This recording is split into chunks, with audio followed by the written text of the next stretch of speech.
Doing deep penetration, shooting the 6.5 Grendel. Shooting down range. These are 123 grain bullets. Flying out at 2,590 feet per second. When I do the video, y'all are going to see the energy and stuff like that with this. Yeah, we have a clean pass through. See there.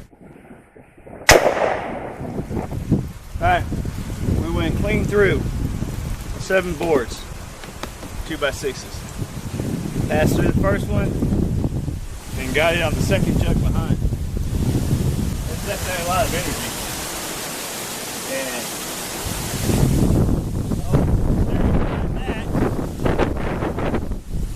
And the bullet's not allowed to open up in the boards, so it basically turns it into a full metal jacket, passing through everything. But deep penetration, it exceeded. 7 2x4s, 2x6s, 2 water jugs, 6.5 Grendel.